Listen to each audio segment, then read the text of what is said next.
প্রমাণ হইতে হবে, বেইজ্জত হইতে হবে, অথবা আপনি স্বাভাবিক মৃত্যু আপনার হবে না। সরকারের কোনো কাজ যদি ভালো হয় আমি প্রশংসা করতে রাজি, এবং আমি চাই যে একটা ভালো সরকার বাংলাদেশে দাঁড়াক। আমি কিন্তু এরকম না যে সবসময় বিরোধী মনোভাব। আপনার আমার আমি চাই যে মানুষ ভালোটা সামনে নিয়ে আসুক, খারাপটা যে খারাপ এটা বলুক। আমি যেটা চাই এটা হচ্ছে গিয়ে স্বরাষ্ট্রমন্ত্রী হয়েও এই দেশে প্রধানমন্ত্রী হয়েও আপনি আপনার অবস্থান ধরে রাখতে পারবেন কিনা সন্দেহ আছে। আমিও জানি আর এই স্বরাষ্ট্রমন্ত্রী প্রধানমন্ত্রী তো পরে আপনি ইজ্জতের সাথে আমি বিদায় নিতে পারবো কিনা এটা নিয়ে আমি টেনশনে আছি। কারণ বাংলাদেশে কোনো ভালো ক্যারেক্টার যদি তৈরি হয় তাকে এটার একদম নিঃস্ব করার আগ পর্যন্ত কিছু মানুষ নিজের খেয়ে লেগে যায়। বাংলাদেশের মানুষের চরিত্রের মধ্যে যে কি আছে আমার জানা নাই। ওই যে আপনি বাংলাদেশে দিতে গেলে শহীদ হতে হবে, আপনি বেঁচে থেকে বাংলাদেশের মানুষের সবার মন খুশি করতে পারবেন না। প্রশংসা পাওয়ার জন্য শুরু করি নাই, শুরু করার পর প্রশংসা পেয়েছি। গালাগালির জন্য কোনো কাজ করি নাই, কোনো কাজ করতে গিয়েই তো গালাগালি খেয়েছি। আমি মনে করি যে আমি যা যা করছি, আমি সবসময় বলি যে আমি একদম তৃণমূল একটা পরিবার থেকে উঠে আসা একটা ছেলে। আমি এত প্রশংসা পাওয়ারও যোগ্য না, এত গালি খাওয়ারও কথা না।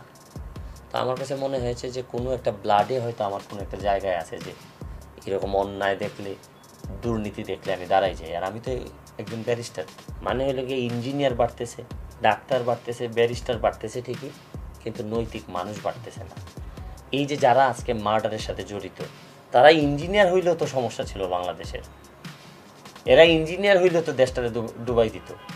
এরা ছাত্রলীগ করে তো ছাত্রলীগের উপকার তো এরা করে নাই। এরা ছাত্রলীগ না, এরা যে কোনো দল করলে, যে কোনো পোস্টে গেলে রাজনীতি থাকবে, অপরাজনীতি বন্ধ হবে। রাজনীতি বন্ধ করে দিলেন, তাহলে ছাত্রদেরকে মোটিভেট করবে কে?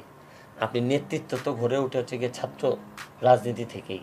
যে ধরনের নেতৃত্ব কোনটা, যে আগে যে সব নেতারা আমাদের বাংলাদেশে উঠে আসছেন, আপনি এখন ধরেন তৃণমূল পর্যায়ে থেকে যদি আমি উঠে আসি, আমি যে সার্ভিসটা দিতে পারবো, আমার ছেলে আমেরিকা থেকে থাকা অবস্থায় হঠাৎ করে তারে নিয়ে আসলে সে কি এই সার্ভিসটা দিতে পারবে? কারণ ছাত্র রাজনীতির কারণটা কি? কারণ হচ্ছে কি, আমি ছাত্র অবস্থায় আপনি ছাত্রদের অধিকার নিয়ে কথা বলবেন, ছাত্রদের সমস্যা নিয়ে কথা বলবেন, এগুলা কথা বলতে বলতে আপনি উপরের দিকে যাবেন, জাতীয় রাজনীতিতে যাবেন। এখন আপনি যদি ছাত্র রাজনীতি বন্ধ করতে পারেন, বন্ধ করলে ছাত্রদের এই জায়গাটাতে একটা গ্যাপ পড়বে, কিন্তু এটা তো গ্যারান্টি দিতে পারবেন না যে নৈতিক ছাত্র তৈরি হবে। আপনাকে ছাত্র রাজনীতি রেখেই এইটাকে যারা লালন করেন তাদেরকে বলতে হবে যে ছাত্রদেরকে কোনোভাবেই নষ্ট করা যাবে না। আর ছাত্রলীগ বন্ধ করলে যুবলীগ বন্ধ করা লাগে না। আমি মনে করি ভাই, ধরেন আমারও তো পরিবার আছে, এদের বিরুদ্ধে কথা বলা আর শহীদ হওয়া প্রায় সেম। একটা জিনিস নিশ্চিত হবে, আমি আপনি দুর্নীতি করতে পারবো, কিন্তু মনে মনে থাকবে যে কখন যে ধরা পড়ি। আগে এই চিন্তাটা অনেকের ছিল না। অনেকে ভাবছেন যে বাংলাদেশে দুর্নীতি করলে কোনো অসুবিধা নেই, বরং দুর্নীতি আপনাকে প্রোটেকশন দিবে। 70% লোক ঘুষটাকে আমাদের সমাজের অংশ মনে করে। আর সরকার বদলাইলেই বা সরকার চেঞ্জ করলেই যে সব চেঞ্জ হয়ে যাবে তা না। আমাদের আগে দরকার হচ্ছে গিয়ে, সরকার তো আর একজনে হয় না, শুধুমাত্র শেখ হাসিনা বা জননেত্রী শেখ হাসিনা দিয়েই সরকার হবে না। উনি যেভাবে কথা বলেন, যে এই পর্যন্ত যেভাবে যে পরিচয় দিয়েছেন সততার, বা কথা বললে এটার উপর স্ট্যান্ড থাকার, এরকম আরও কিছু লোক তৈরি হোক সরকারের ভিতরে অথবা আওয়ামী লীগে, তাইলে দেখবেন। আর বিরোধী দলেও আমি বলবো, যারা বিরোধী দল করেন, বিরোধী মনোভাব আছে, বিরোধী দল তো খুব একটা নাই। বিরোধী দল যিনি থাকার কথা, ধরেন বিএনপি তো একদম, মানে আমি তো মনে করি যে আওয়ামী লীগের উত্থানের পিছনে আওয়ামী লীগের যতটুকু অবদান, তার চেয়ে একটা বড় অবদান হচ্ছে গিয়ে বিএনপি তো নিজেই তার কার্যক্রম দ্বারা সহযোগিতা করেছেন আওয়ামী লীগকে এই পর্যায়ে আসতে। এখন যদি আপনি কোনো জায়গায় যদি বলেন যে আওয়ামী লীগের তো জবাবদিহিতার জায়গা নাই, আওয়ামী লীগের তো জবাবদিহি করা লাগে না কারণ বিরোধী দল নাই, আমি বলবো যে ভিতরে যাচ্ছি না আর বেশি। এই যে আওয়ামী লীগকে যে যারা জবাবদিহিতার জায়গাতে মানে নাই এখন যারা বলেন, তাদের এটাও জানা উচিত বা বোঝা উচিত, এইখানে বিরোধী দলও তাদেরকে সহযোগিতা করেছেন, এই বিরোধী দলের নেতৃবৃন্দরা। সরকারি দল বা আওয়ামী লীগের যদি পতন হয় তাহলে হয়তো বিএনপি, অনেকে মনে করেন, আমি কিন্তু তাও মনে করি না। আওয়ামী লীগের যদি পতনও হয় তাও আমার কাছে মনে হয় বিএনপি দাঁড়াবে না, হয়তো অন্য কেউ দাঁড়াইতে পারে।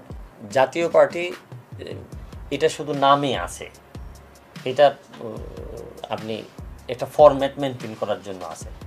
প্রকৃত অর্থে বিরোধী দল যেটা, এটা কিন্তু আমার কাছে মনে হয় যিনি খাচ্ছেন তিনি তো খেতে পারতেছেন। আমাদের সবচেয়ে বড় সম্ভাবনার জায়গাটাই এটা। তরুণদের কারণেই কিন্তু সরকার হয়তো আরও স্লো হইতে পারতেন।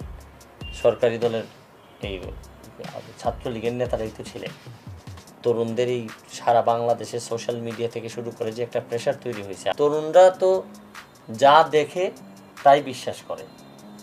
ওরা তো আগে থেকে কোনো কিছু ফরম্যাট করা না, ওরা একটা মৃত্যুকে মৃত্যু হিসাবেই দেখে, জুলুমকে জুলুম হিসাবেই দেখে।